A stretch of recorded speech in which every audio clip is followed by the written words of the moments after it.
아마 오늘은 그 트럼프의 요 대법원 판결 네. 요거 때문에 장이 또 어떻게 돌아가는 굉장히 촉각이 아마 곤두선 분들이 많을 겁니다. 오늘 예, 많이 불안할 거라고 그렇습니다. 하는 이야기가 있으니까. 네, 박병창 이사님과 함께 오늘 시장 이야기 한번 가보겠습니다. 어서 오십시오. 예, 안녕하십니까. 네, 반갑습니다, 이사님.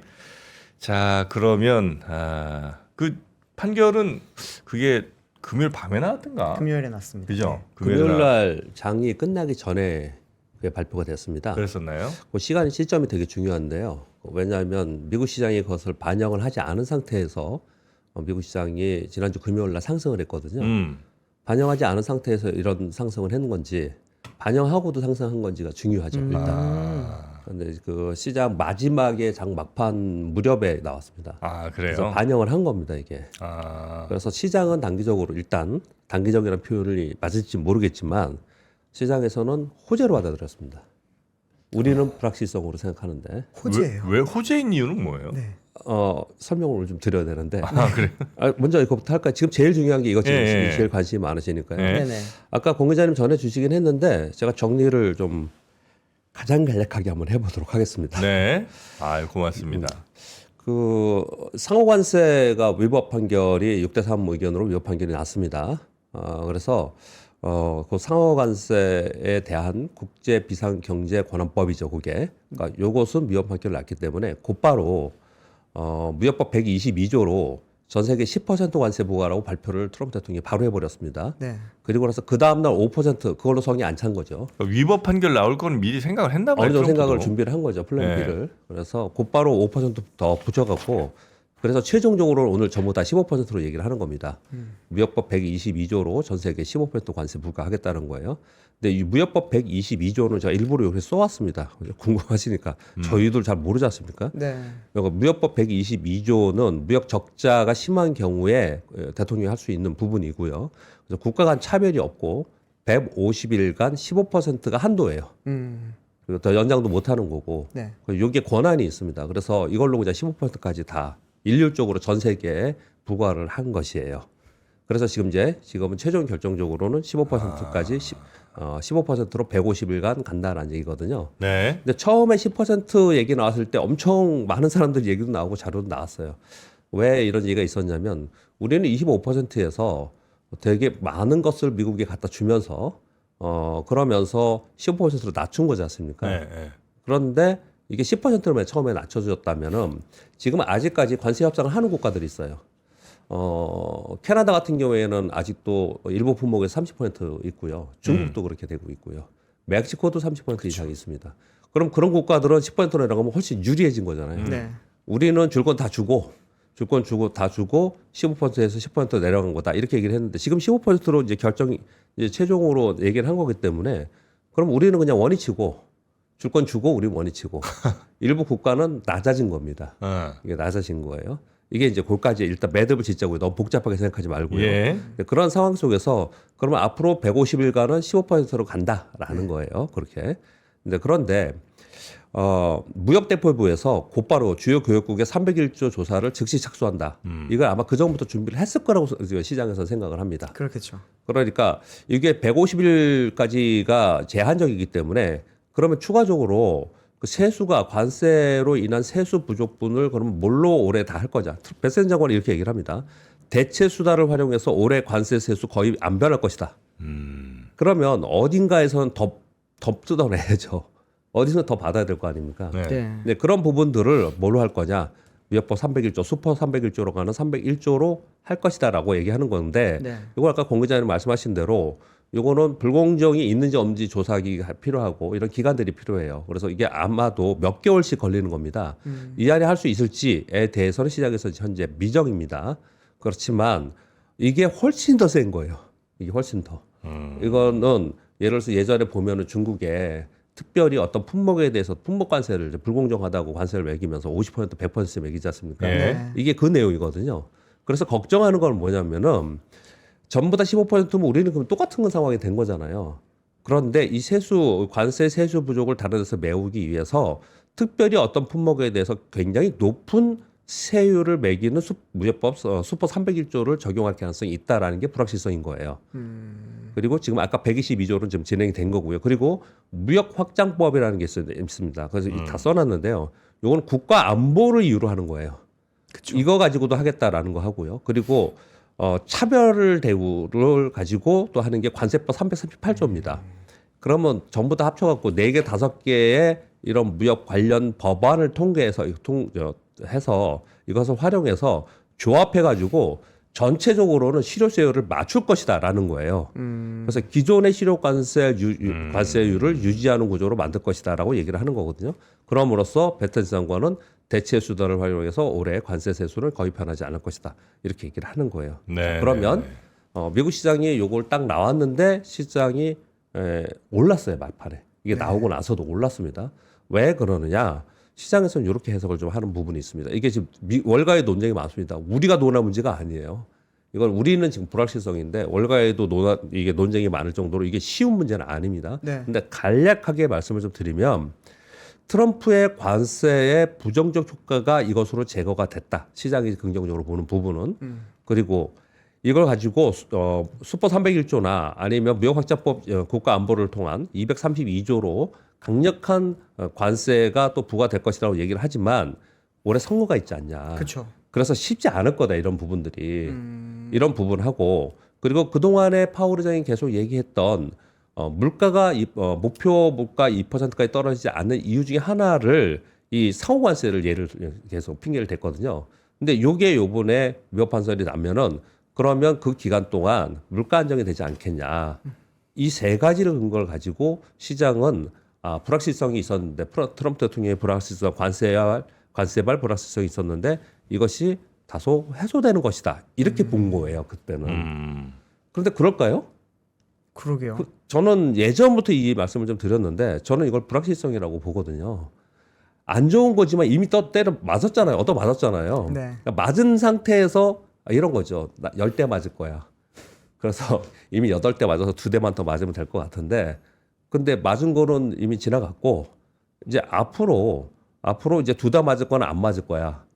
그런데 5대를 더 맞을지 10대를 더 맞을지 모르는 그런 상황이 되는 게 지금 이번에 상황이다라고 불확실성으로 보는 쪽은 그렇게 보는 거예요. 예. 그래서 이렇게 얘기를 합니다. 안 좋은 쪽으로 이걸 이제 부정적으로 보는 악재성으로 보는 쪽은 대체 수단으로 관세 부과 및 품목별 관세 위험의 불확실성이 증가했다. 그리고 관세 환급 및 세수 감소 충당을 위해서 국채 발행이 증가가 우려되지 않겠냐. 이렇게 얘기를 좀 하고 있는 겁니다. 물론 대법원에서 아까 공 기자님도 전해주셨습니다.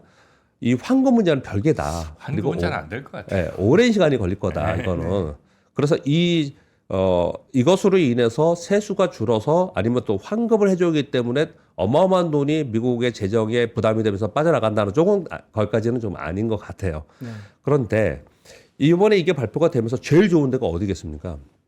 중국이에요, 중국. 중국, 캐나다, 멕시코는 이게 완전 호재인 거예요, 이쪽은요. 근데 우리나 일본이나 대만이나 유럽이나 이런 국가들은 미국이 얘기를 다 들어주면서 미국하고 협상을 해가면서 우리는 상당 부분 그쪽에 투자한다고 특히 일본하고 우리는 투자한다고 하면서 이걸 해놨는데 그게 이제 위법으로 없어진 겁니다. 상호관세가. 없어지면서 모두 다 똑같이 15%가 된 거예요. 거기에 플러스 알파로 우리는 잘 해왔음에도 불구하고 플러스 알파로 자기네들의 세수를 다른 데서 메우기 위해서 특별히 어떤 품목에 대해서 더 관세를 높게 부과하는 그러한 아마 행위를 하지 않을까라는 우려를 하는 겁니다. 이 상황이 지금. 그러니까 이제 지금 미국은 약간 그냥 말 잘 듣는 나라들한테는 좀 더 뜯어내고 예. 뭐 그런 분위기로 가는 것 같은 느낌인데 맞나요? 여태까지도 그렇게 해왔는데 네. 그래서 우리는 이제 잘 매듭을 지려고 한 건데 그렇죠.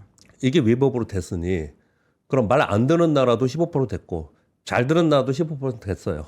근데 자기네들 부족한 데는 어리선가 더 뜯어내야 돼. 그러면 또 말 잘 듣는 나라한테 또 뜯어내려고 그러는 거 아니에요? 그런 데거나 아니면은 다른데 미국이 상대 국가로부터 무역 적자가 심한 국가. 그 대표적으로 그런 국가예요. 일본, 대만, 한국 이런 나라들이에요. 이런 국가에 대해서 어떤 다른 관세를 통해서 더 뜯어내려고 하는 이런 행위가 나오지 않을까라고 시장은 얘기를 하는 것이기 때문에 네. 이거는 실제적으로 대만이나 일본이나 한국의 입장에서는 호재로 받아들이기 좀 어려운 부분이다. 그러네요. 라고 좀 생각을 하는 거고. 저기 상호관세가 사실은 이제 뭐 동일하게 됐다고 볼 수 있는 건데 그러면은 품목관세로 아마 많이들 더 뜯어낼 수 있을 거예요. 그게 제일 걱정하는 거예요. 네. 그래서 제일 걱정하는 것 중에 하나가 음. 반도체를 걱정하는 겁니다. 그쵸. 지금. 반도체를 걱정하는 것 가장 만만하고 가장 수익을 대만과 한국에서 많이 내는 쪽이 반도체이기 때문에 반도체에서 진짜 극단적으로 이거 메우기 위해서 다른 데서 안 되니까 반도체에 그냥 관세를 딱 때려버려. 왜 근데 예고를 한 적이 있었잖아요. 100% 때리겠다 이런 그쵸. 얘기를 한 적이 있었잖아요. 네.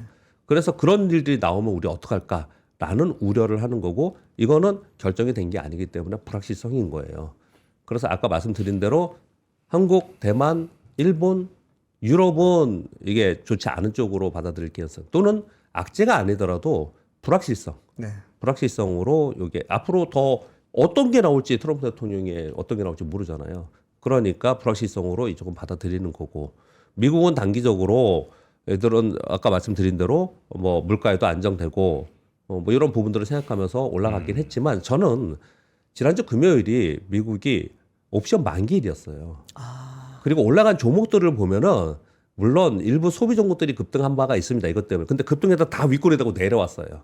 그래서 저는 이것 때문에 올랐다라고 지금 보면 타이틀들이 미국 시장에 다 되어 있는데 미국이 네. 금요일 날 오른 게 이 관세 상호관세 위법 판결 때문에 올라갔다고 하는데 그 부분보다는 옵션 만기일의 수급 종료율이 더 컸다라고 좀 생각을 하고 그래서 이제 아마도 이제 주말 지나고 나서 이제 보니 이게 진짜 호재인지 악재인지 자기들이 이제 한참 주말 동안에 이게 논쟁을 했을 가능성이 굉장히 높다라고 좀 생각을 하고요. 근데 중국, 뭐 인도, 멕시코, 캐나다는 호재예요. 걔는 그러네요. 그쪽은. 예. 그쪽은 근데 호재. 우리랑 대만이 물론 이제 반도체가 제일 큰데 예. 반도체를 지금 관세 엄청 때려버리면 예. 뭐 사실 지금은 공급자 우위 시장이잖아요. 맞습니다. 그래서 반도체 그래 뭐 니네 매기려면 매겨봐라고 예. 만약에 가면 예. 결국 그 돈은 미국의 그 빅테크들이 예. 데이터 센터 만드는데 어쨌든 그 반도체 예. 어마어마하게 내야 될 거 아니에요. 예. 그러니까 그거를 과연 미국이 할 수 있나? 이게 그동안에 우리가 얘기했던 건데요. 우리가 네. 생각했던 일반적인 생각이었습니다. 네, 그래서 네. 쉽지 않을 거다. 작년부터 계속 얘기를 하는 게 다른 거 몰라도 반도체는 쉽지 않을 거다라고 얘기했던 부분이에요. 그러니까 또 꼼수가 나왔던 거잖아요. 지지난주에 나왔던 게 미국에 투자한 만큼의 2.5배만큼은 면세다.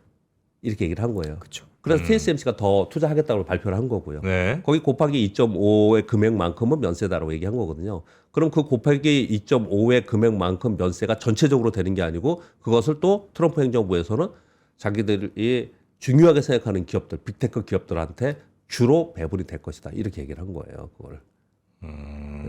그러니까 그런 편법도 쓰면서 꼼수를 쓰면서 이걸 지금 진행을 하고 있는 거거든요. 네. 물론 우리도 좀 투자를 하고 있지만 대만보다 투자 금액은 지금 작은 부분이거든요. 이런 부분이 좀 있다라는 거예요. 자동차는 별개고요 지금. 자동차는 품목별 관세로 갔으니까 네. 별개고 철강 관세 자동차는 아. 별개의 문제고요. 이거는 그거는 또 별개로 가니까. 예. 네. 이해되셨나요? 보면? 네. 네. 그리고 왜 이걸 그냥 지난주 금요일에는 올랐냐라는 부분들을 좀 설명을 좀 드렸습니다. 네. 네, 그렇게 보시면 될 것 같고요. 그냥 간단히 정리하면은 아까 말씀드린 대로 일부 국가는 호재고 일부 국가는 악재는 분명히 맞고요. 근데 우리 같은 경우에는 무조건 악재로 받아들이기도 좀 난감해요 지금. 네. 이게 그래서 불확실성이 하나 생겼다. 그리고 이거는 단기적인 불확실성보다 지금은 어찌 되는지 몰라요 시장이. 사람들이 몰라요 이거를요. 그러니까 이후에 트럼프 대통령이 얼마나 강력한 새로운 관세로 또 어떤 게 나올지 이런 불확실성이 앞으로 남아져 있는 상황이 됐다. 그렇게 하는 게 지금 제가 보기에는 정리할 때 가장 맞을 거라고 생각합니다. 네. 그렇게 정도 말씀드리고요. 지난주 금요일은 반등을 줬는데 지난주에 보면은 지난주 목요일 날 급락을 했던 것을 좀 만회하는 반등을 그래도 했습니다. 이게 지난주 목요일이고요.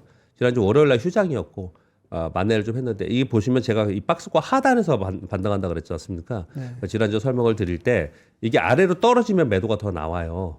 그래서 이것을 지키는 게 굉장히 중요한데 그래서 지난주 목요일 날 옵션 만기일에 여러 가지 노이즈들이 있었지만 여기서 이 하단에서는 위쪽으로 방어하는 이런 매수가 상당히 있지 않았나라고 저는 개인적인 해석을 좀 하고 있는 상황인 거고요. 그래서 여기 써놨듯이 옵션 만기일 영향이 있었을 거다.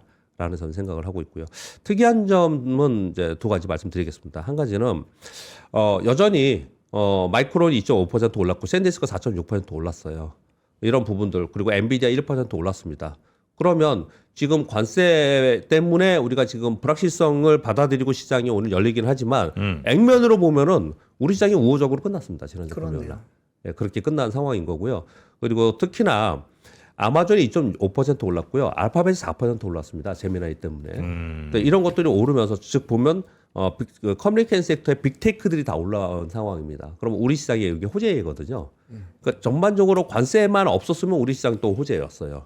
이런 상황인데 불확실성이 있기 때문에 그것을 시장이 어떻게 해석을 분명히 하겠죠. 네. 근데 오늘 아침에 여러 보도들을 보세요, 여러분들이. 아무 채널에 다 보세요. 이것을 우리 시장에 호재이기 때문에 오늘 빠진다. 호재이기 때문에 오른다. 악재이기 때문에 빠진다. 이렇게 설명 안 한다, 이거는 지금. 왜냐하면 월가에서도 지금 어떻게 발견될지 모르고 있는 상황이에요. 그러니까 우리는 딱 거기까지만 생각을 하자. 그리고 시장이 반영하는 대로 좀 여기서 대응을 해야 되는 상황이 좀 아닌가. 불확실성은 대응이잖아요. 네네네. 네, 그렇게 정도 말씀드리겠고요. 그리고 코어뷰가 8% 하락하면서 네비우스 9%, 오라클도 5.4% 빠졌어요. 어이구야. 이 와중에 필라델피아 반도체 1% 오르고 엔비디아도 올랐는데 얘들은 빠졌는데 이건 왜냐하면 코어뷰가 그 40억 달러 자금 조달을 하는데 그게 안 됐다고 합니다. 차질이 생겼다고 해요. 그래서 여전히 데이터 센터향 자본 지출을 하려고 하는 자금 조달하는 쪽에서는 지금 노이즈들이 작용을 좀 하고 있어서 이쪽은 여전히 좀 좋지 않은 그런 상황이 됐고 그리고 메모리 반도체 쪽은 괜찮았고요. 그런 상황으로 지난주에는 마감을 했다라고 네. 설명드리겠습니다. 자, 우리 시장도 한번. 지난주에 우리 시장은 이걸 어떻게 설명을 해야 됩니까? 지난주에 우리 이틀 열렸어요. 코스코. 예, 이틀 열렸잖아요. 설 연휴 이틀 열렸는데 끝나고. 5.5% 오른 거예요? 왜? 5.5% 올랐어요. 거기다 4% 올랐고요. 네. 첫날 연휴 쉬고 나서 첫날 3% 올랐고 그 다음날 2.3% 올른 거예요. 이틀 동안. 삼성전자 5% 올랐고 SK하이닉스 7.8% 올랐습니다. 지난주에 가장 세게 올랐던 핵심은 증권보험 관련된 그러니까 금융주가 가장 세게 올랐고요. 그리고 은행주까지 그리고 원자력과 반도체가 올랐는데 반도체는 지난주 금요일 날 SK하이닉스가 6% 올랐습니다. 94만 9천 원이 됐는데요. 블랙락이 지분 5%를 넘겼다. 지분 보유로 신고를 했는데 그게 호재가 되면서 그냥 딱 올라가는 그런 모습이 좀 됐습니다. 삼성전자, SK하이닉스가 이것도 아까 공 기자님이 전해주시던 것 같던데 삼성전자하고 SK하이닉스가 서로 우리가 더 잘할 거야라는 거 보도가 엄청 나오고 있어요. 그래서 거기에 대한 뉴스도 오늘 좀 가져오긴 했습니다. 그런 상황이었고요. 그리고 삼성전자는 어제 지난주 금요일 날 한 0.05% 정도 강보합 정도에 끝나는 모습을 나타냈는데 외국인들이 많이 팔았습니다. 지난주에 삼성전자는 한 2조 원 정도 팔고 반대로 SK하이닉스는 7천억 정도 사는 그런 모습을 나타냈고요. 맨날 우리가 지수 때문에 삼성전자, SK하이닉스를 얘기를 하는데 그 외에 뭐 두산 에너빌리티도 이제 10만 원 넘겼고요. 5% 올라갔고 하나에어로스페이스도 8%, HD 현대중공업 5%, 하나오선 6%, HD 현대조선해양 6.9%, 삼성전자 8%. 금융주들이 지난주에 한 주 동안 굉장히 지난 2주 이틀이지만 네. 가장 좋았고요. 그리고 반도체에서는 지난주 금요일 날 SK하이닉스가 딱 오르면서 지수를 끌어올리는 그런 특징을 좀 보였습니다. 차트를 보면요. 이게 SK하이닉스예요. 제가 지난주 금요일 날 이 차트를 보여드리면서 SK하이닉스는 매도 신호도 없고 요거는 상승 삼각형이라는 모양입니다. 이거 지금 똑같이 생겼죠. 올라가서 옆으로 회다가 또 가고 올라갔다 옆으로 가다가 가고 그런 모양을 보이고 있어서 추가 상승을 좀 보여주는 그런 모습을 보여줬고 요즘에 이런 게 많습니다. 이렇게 급등했다 옆으로 가는 애들 있죠. 네. 이렇게 옆으로 가다가 워낙 장이 세다 보니까 그러다가 또 다시 가고 그러거든요. 요럴 때 고민 되게 많으시잖아요. 요 옆으로 계속 가는 동안 네, 이거, 네, 네. 이럴 때의 기준은 뭐냐? 밑에 거래량입니다. 음. 밑에 거래량 계속 요즘에 설명을 드리고 있습니다. 아. 밑에 거래량이 없으면은 그냥 가져가는 거예요. 그냥 네네네. 그렇게 말씀드립니다. 이거 삼성전자입니다. SK하이닉스는 전고점을 못 돌파한 상태에서 금요일에 6% 올랐고요. 삼성전자 먼저 오르고 시작을 했죠. 이거는 19만 원 위에서 마감을 좀 했습니다. 지금 미국 시장의 설명을 좀 드렸는데요. 미국 시장은 지금 노이즈가 훨씬 많은 거예요. 미국과 이란의 물리적 충돌이 우려가 있고 소규모로 물리적 충돌이 있을 가능성을 지금 내비치고 있습니다. 백악관에서는요. 이번 주 목요일 날 회담을 한답니다.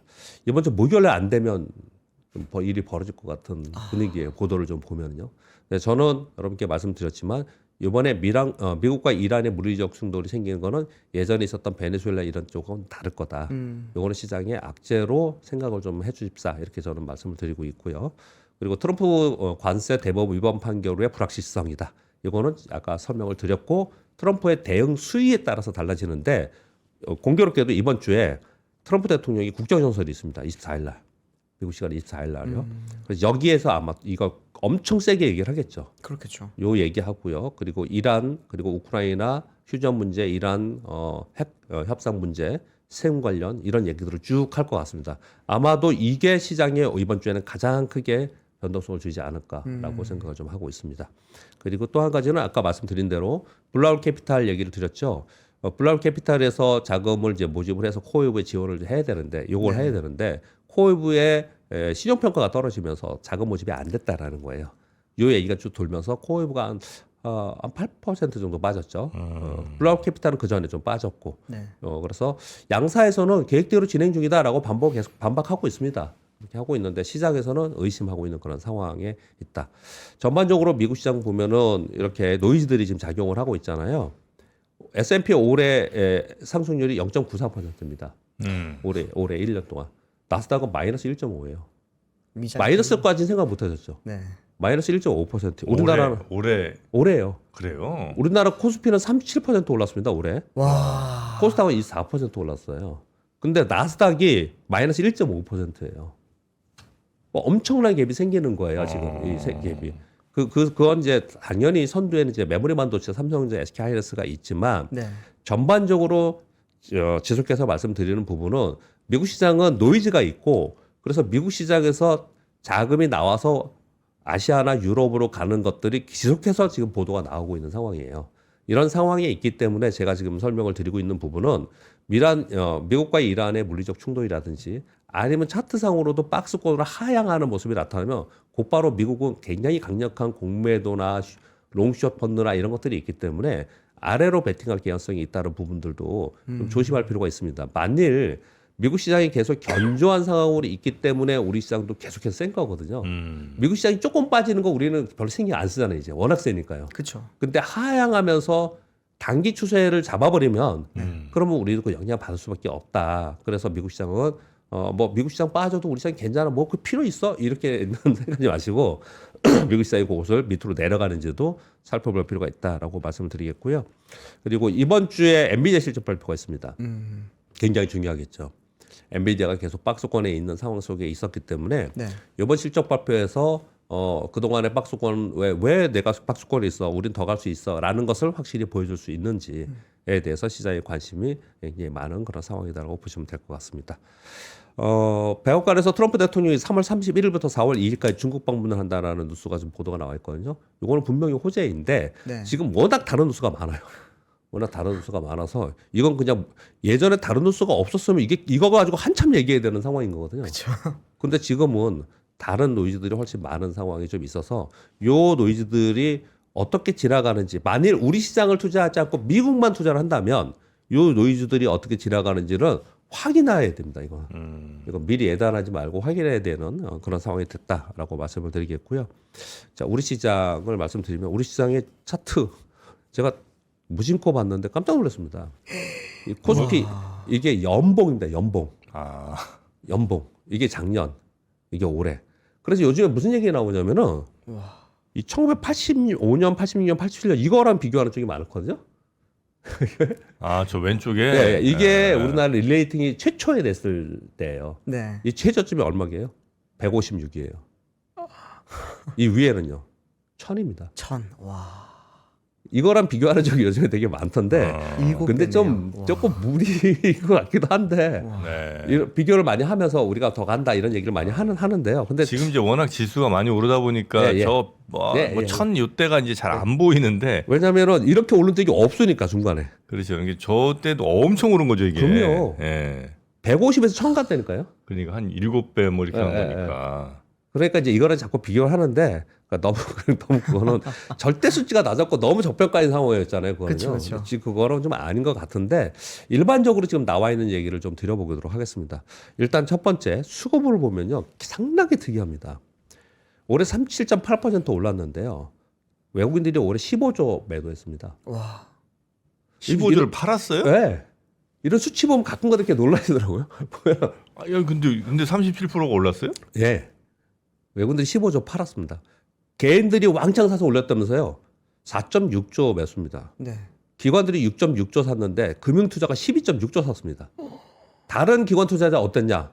보험 2조 팔았고요. 투신 8,800억 팔았고 연기금 2조 팔았고 사모펀드 8,900억 팔았습니다. 와. 무슨 얘기예요? ETF. 아, ETF로 올렸어요. ETF로요. 그러네. 확실히 수치를 보면 아시겠죠. 결국 다 이것도 개인이네. 네. 네. 개인의 ETF 자금, 지금 들어오는 어디서 연금에서 예금에서 부동산에 들어오는 자금들이 근데 그 자금이 나쁜 자금이 아니에요. 단기적으로 들어왔다 나갈 자금들이 아니에요. 그렇죠. 계속 있을 자금. 그래서 우리 시장이 상당히 탄탄한 겁니다. 그리고 또 한 가지 제가 지난주 금요일 날 되게 대규모 펀드를 운영하는 쪽에서 만나서 점심을 먹었는데 외국인들이 보세요. 15.5조나 지금 팔았잖아요. 네. 외국인들이 우리나라 아직 못 들어와가지고 이거 어떻게 되냐고 묻는 사람이 그렇게 많다고 합니다. 아, 외국인들이. 단기에 너무 올라가고 지금 예. 못 들어왔구나. 예. 그리고 또 한 가지요. 환율이요. 아, 그런 악재 속에서도 우리가 오른 거예요. 우리 힘만으로 오른 겁니다. 이게. 그러네요. 예, 그런 상황인 거고요. 코스닥도 그래요. 24.7% 올랐거든요. 올해. 외국인이 3,200억 팔았습니다. 네. 개인들 8조 팔았어요. 기관들이 10.7조 샀는데 금융투자가 12.6조 샀어요. 아, 야, 여기도 코스닥도 금투가. 엄청 샀네. 이걸 보니까 확실히 알겠죠. 네. 기관들이 우리 코스닥 삽니까? 안 사잖아요. 근데 올해 들어서 12.6조를 샀습니다. 거의 코스피에 갇힌 숫자로 샀어요. 금융투자가. 이것도 역시 코스닥 150에 있는 ETF로 들어온 거예요. 확실하게 이 유행이 된 겁니다. ETF 전성 시대가 된 거예요. 이게. 근데 이 얘기를 벌써 몇 주 동안 계속 하고 있는 네, 거잖아요. 네. 그렇게 지금 시장이 흘러가고 있는 상황이라는 거죠. 그래서 이걸 보면서 긍정적으로 보는 쪽에서는 자, ETF는 보수적인 자금이기 때문에 그냥 들락달락하고 곧바로 빠질 자금은 아니야. 그러니 굉장히 탄탄하고 좋아. 그리고 이 자금들은 정치권의 3차 상법 개정이라든지 이런 것들을 바라보고 온 거기 때문에 우리 시장의 밸류 프로그램을 바라보고 오기 때문에 굉장히 긍정적이야라는 쪽이 있고 또 한 가지는 외국인들이 안 들어왔잖아요. 양시장 다 팔았잖아요. 그렇죠.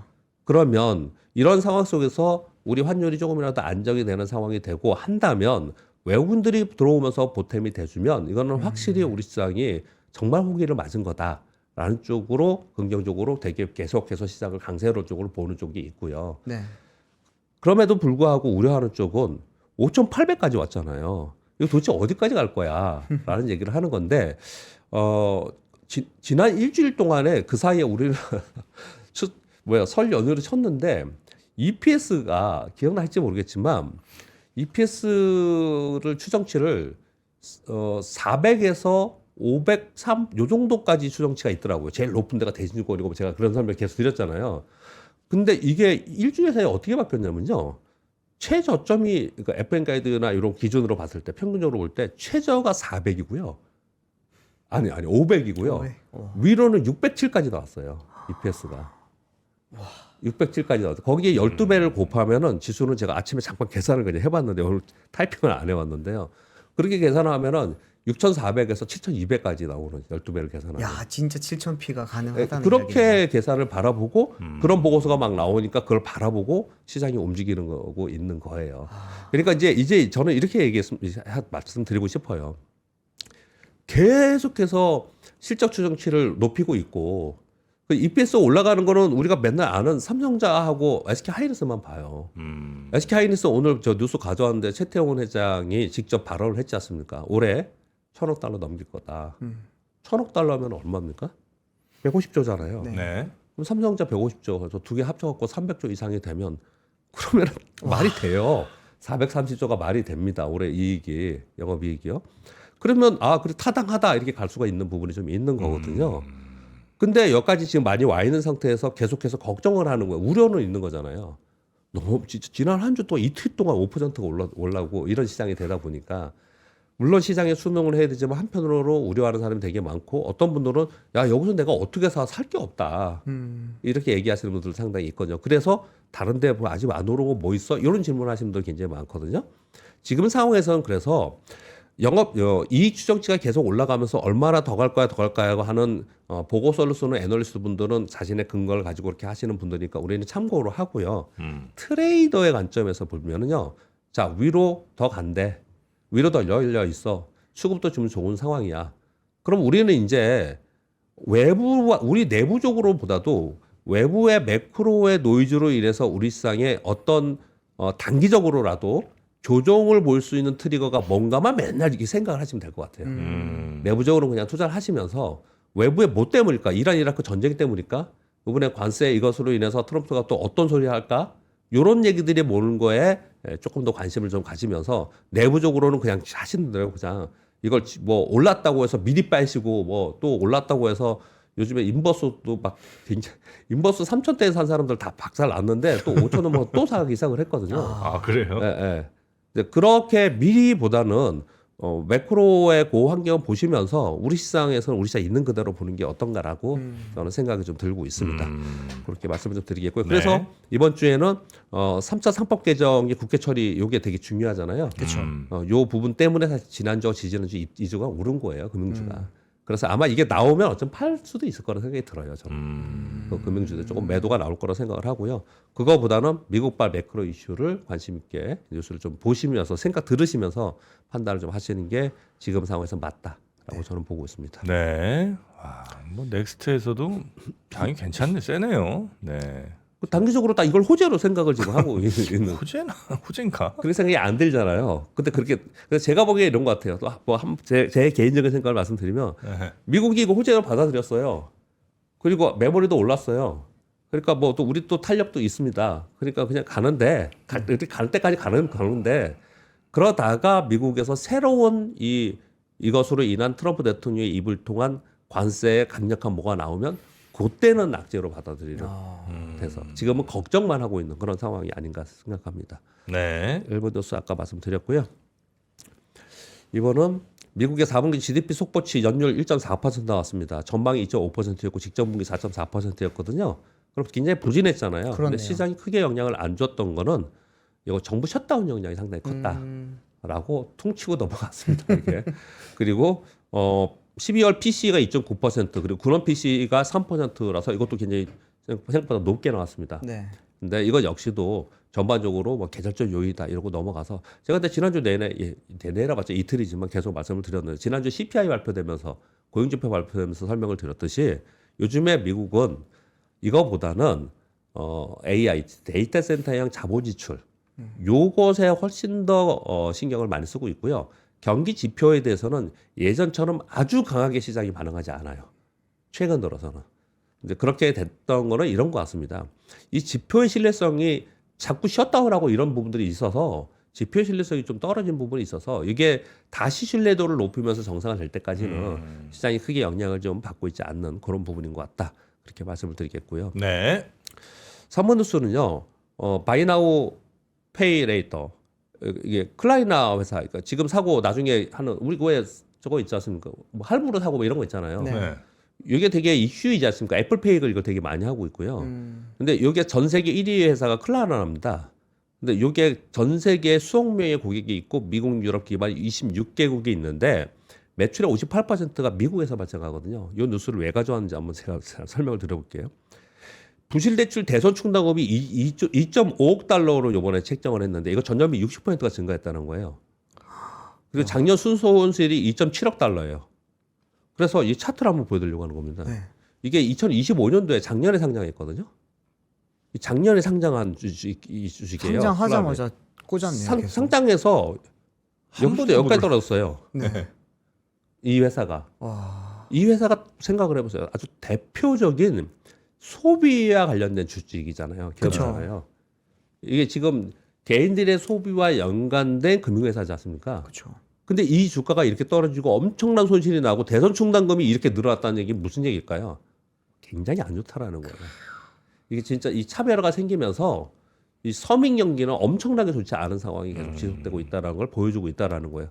가끔가다 제가 이렇게 보여드리는 이유는 우리가 맨날 좋은 것만 맨날 쳐다보잖아요. 네. 근데 분명히 어느 쪽에서는 트리거가 나중에 나와요. 그래서 그러면 그걸 지금 걱정하자는 게 아니고 그러면 이런 문제점이 나와서 시장에 좀 악재성 재료들이 나오는 게 도대체 어디서 나올까? 이런 감들은 계속해서 인사이트를 가져와야 되기 때문에 이런 뉴스를 한번 드리겠고요. 4번 뉴스는 되게 중요합니다. 그런데 결론은 좀 더 지켜봐야 될 것 같습니다. 뭐냐면요.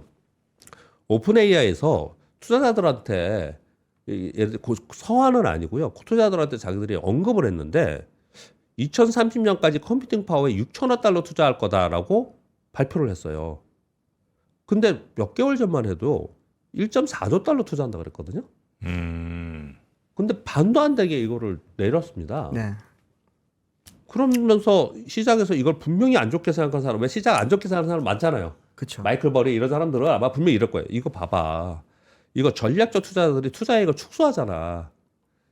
요번 AI의 요번 진행 상황에서 AI 버블러리 되게 많았지만 가장 위험한 것 중에 하나가 투자를 줄이는 거라고 계속해서 그동안 얘기했습니다. 투자를 줄였네?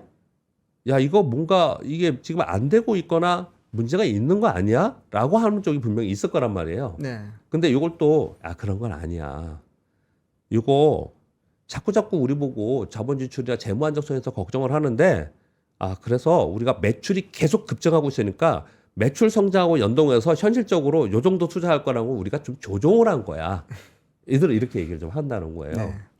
그래서 이것은 지금 현재는 불확실성, 그러니까 답이 안 나왔는데 월가에서는 회사의 추 공식 발표에 지켜보겠다 이렇게 얘기 좀 하고 있거든요.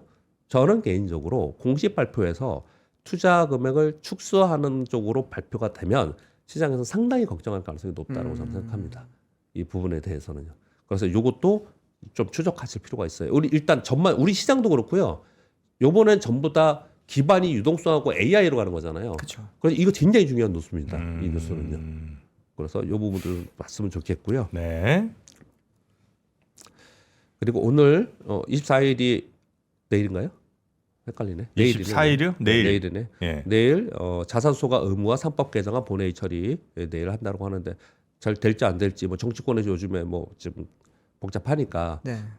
뭐 지켜봐야 되는 부분인데요. 내용이 상당히 강력합니다. 자산 처리 권한을 이사회에서 주주총회로 이전. 신규 취득 보유는 1년 내, 기존 보유는 2년 내 처분 또는 소각. 자사주 보유 중에 처분하지 않고 있을 때 의결권이나 배당권 배제. 아예. 그리고 소각할 때 누구는 더 이런 거 있잖아요. 누구는 10% 소각하고 비례해서. 그러니까 뭐라고 표현할까요? 서로 다르게. 네. 예전에 그런 거 많았어요. 예전에는 대주주권이 20%, 일반 주주는 50%막 뭐 이런 것도 많았거든요. 그런 거 많았는데 이거 비례 원칙을 지켜야 된다. 요번에 이런 내용들이 나와서 시장에 상당히 이걸 긍정적으로 바라보고 그동안 있었던 건데 통과될지를 좀 봐야 되는 게 중요하다. 그렇게 말씀드리겠고요. 그리고 SK하이닉스와 삼성전자 관련된 뉴스가 서로 자랑한다고 요즘 말씀 그랬잖아요. 네. 그 뉴스 몇 가지가 있는 걸 말씀드리겠습니다. 일단 SK하이닉스가 3가지 뉴스가 있는데 그거 먼저 말씀을 좀 하나 드릴게요. SK하이닉스가 골드만삭스에서 그런 미팅을 했습니다. 2월 20일 날. 그냥 쭉 읽어드릴게요. 견조한 수요와 제한적인 공급으로 인해서 올해 내내 가격 상승세가 전망된다. 업계 전반의 클리닝 부족으로 공급 성장이 제한된다. 공급이 부족하다는 얘기예요. 고객들도 중복 주문 시 가격 상승 초래한다는 점 미리 알고 있어서 정상 주문이 나오고 있다. 이거 왜 이런 얘기 하는지 아시겠죠? 그냥 창고에 쌓아두려고 중복 주문 안 한다는 거예요. 네. 그렇게 안 하는, 이건 실수요다. 이런 설명을 하고 싶은 거예요. 그렇죠. 그리고 올해 HBM 이미 완판됐다. 추가 할당 어렵다. 그리고 HB 원빈 여기 나노 공정을 하잖아요. 이거는 지금 마이크론하고 SK하이닉스 원비 공정을 하는데 이거 HBM3하고 HBM4에 주력할 거고 지금 뭐 삼성전자 원시 한다는데 그거 우리는 올해 말에 디램 하고 내년에 할 거야. 내년에 할 거야. 우리가 못 하는 건 아니고 이런 뉘앙스에 약간요. 그런 뉘앙스로 얘기를 하고 있고요. 그래서 그리고 올해 KPX 전년 대비 증가하지만 엄격한 자본 효율성 및 규율 유지 방침이다. 이렇게 얘기했어요. 막 증설 안 할 거야. 이렇게 얘기를 해서 굉장히 긍정적으로 이런 지금 얘기가 나온 상태에서 최태원 회장님이 이런 얘기를 했습니다. SK하이닉스 우리 회사 영업이익 1,000억 달러 가능할 거다. 올해 영업이익 1,000억 넘을 수도 있다. 그런데 변동성도 커. 동시에 1,000억 달러 손실 가능성도 있다. 시장 변동성이 매우 크다. 이런 얘기를 했어요. 현실적으로 1,000억 달러 손실이 가능합니까? 아니잖아요. 네. 네. 상징적으로 얘기를 한 거예요. 상징적으로. 왜 이런 얘기를 했을까라는 걸 시장이 막 해석을 하는 거예요. 그래서 어떤 해석을 하고 있냐면 매크로 불확실성이 있다는 부분들을 좀 생각하자. 그래서 투자 확대를 내가 강력하게 하지 못한다라는 것들을 일종의 좀 시장이 어필을 하는 네. 이런 얘기를 한 측면에 있다고 하고요. 또 하나는 이런 얘기도 하더라고요. 내부 임직원에 너무 지나치게 지금 낙관론이 좀 있는 거 아니냐. 낙관론에 대한 경고를 하면서 변동성 관리 메시지로 이렇게 좀 강력한 언급을 좀 한 게 아니냐. 이렇게 제가 내부 단속이 좀 필요하지 않았나 이런 얘기들을 좀 하고 있는 상황이에요. 그런 상황 속에서 블랙락이 SK하이닉스 지분 5% 이상, 이것 때문에 지난주 6% 올랐습니다. 이런 얘기가 나와 있고요. 지금 여기 보면 최태원 회장님이 직접 본인의 입으로 1,000억 달러 넘을 거라고 그러잖아요. 네. 150조 아닙니까? 그렇죠. 그럼 삼성전자는요? 150조 더 넘을 거라고요. 네. 그럼 두 개 합쳐서 320조, 350조 이렇게 되는 거예요. 그러니까 지수 전체 EPS 그냥 따져보면은 지수가 올라가는 데는 그냥 뭐라고 이거 왜 너무 올라갔어 이렇게 얘기할 수가 없는 상황이 돼버렸어요. 그렇네요. 얘들의 이익이 그렇게 상황이 좀 된 거고요. 그러면 삼전성자 측에는 어떤 얘기를 하느냐? 좀 빨리 읽을게요. 조선비즈에서 나온 건데 이 얘기가 조선비즈만이 아니고 여러 군데서 나왔습니다. 삼성전자가 베라루빈 있잖아요. 엔비디아 베라루빈 최상위 제품에는 삼성전자께 들어갈 거야. 왜? SK하이닉스와 마이크론은 현재 원비 공정이야. 네. 여기 수율이 안정돼서 돼 있는데 삼성전자는 원C로 6세대 디램을 도입해서 얘들 거를 최상위로 쓸 거고 그리고 나머지는 뭐 SK하이닉스, 마이크론을 쓸 거야. 이렇게 얘기를 했거든요. 그러니까 삼성전자 편에 쓴 내용이잖아요. 네. 그런데 거기에 내부에 들어가 보면 이런 얘기들이 있어요. 조금 더 구체적으로 생각해 보면 지금 원비 공정은 수율이 안정돼서 정말 엄청나게 지금 찍고 돈을 버는 거고요. 네. 이 원시 공정은 아직 수율 추가 개선이 필요하다는 거에 이런 약점이 하나 있는 거고 또 하나는 엔비디아 입장을 생각을 해보세요. 엔비디아에서 원비 공정으로 지금 찍어내서 이것도 지금 다 지금 다 제공을 못 하고 있는데 뭐 최상위 제품 이걸 요번에 많이 만들까? 그렇죠. 요거는 별로 안 만들 것 같은데. 그래서 네. 삼성전자 니들이 얘기한 대로 엄청 수익이 안 날 수도 있는데 시장에서 이렇게 양분돼서 해석을 좀 하고 있는 그런 상황이 좀 있습니다. 그래서 그 내용과 함께 아까 SK하이닉스 쪽으로 좀 얘기를 했으니까 삼성전자 쪽으로 얘기를 하면 이 얘기가 있었습니다. 글로벌 이코노믹하고 대만 디지탐스에서 엔비디아를 제치고 삼성전자가 세계 1위 복귀가 될 거다 올해. 반도체 매출. 네, 반도체 부문 전년비에 110% 이상 성장하면서 네. 올해 매출이 2천억 달러 전망하고 디램 영업이익률 75% 수준 전망한다고 합니다. 그럼 생각을 해보세요. 2천억에 75%는 얼마입니까? 얘는 무조건 150억 넘는 그렇네요. 150조 넘는 거예요. 이게 300조잖아요. 2천억 달러면은. 그러니까 이게 타당한 얘기를 지금 하고 있는 거예요. 이 두 회사는 그렇게 얘기를 하고 있는 상황 속에서 그러면 엔비디아로 왜 넘냐? 혹시 또 오해하실까봐 구체적으로 써왔습니다. 엔비디아를 넘는다는 게 아니고 전체를 넘는다는 게 아니고 엔비디아는 전체 매출 중에 반도체가 아닌 부분이 거의 50%가 된다는 거예요. 그 부분을 빼고 나머지 반도체 부분만 봤을 때는 올해 한 1,550억 정도 전망하는데 삼성전자가 2천억 달러 전망하는 걸 보면은 올해 다시 1위가 되지 않겠냐 이런 얘기를 하면서 또 삼성전자 쪽에 또 힘을 실어주는 뉴스들이 있고 SK하이닉스에 힘을 실어주는 뉴스가 있고 이렇게 좀 따로따로 나오는 상황이 좀 됐습니다. 네. 애플이 올 가을에 폴더폰 출시한다고 그러고요. 현대차 그룹에서 국내에 5년간 125조 원 투자해서 피지컬 AI 공격적으로 투자하겠다. 이런 뉴스가 좀 나와 있습니다. 네. 역시 뭐 많은 뉴스들 반도체가 가장 중요하게 그렇죠. 다뤄지고 있는 것 같습니다. 애플 폴더폰은 과연 삼성보다 더 만듦새가 더 좋게 나오는지 애플은 이제 그동안은 쭉 그래 왔으니까 뭐 그건 한번 좀 지켜보도록 하죠. 자, 우리 박병창 이사님 오늘도 대단히 감사하고요. 내일 뵙겠습니다. 고맙습니다. 감사합니다. 감사합니다. 네. 자, 그리고 우리 저 윤명철 교수님이랑 함께 가는 네. 사마르칸트 대학교 아시잖아요. 네. 네.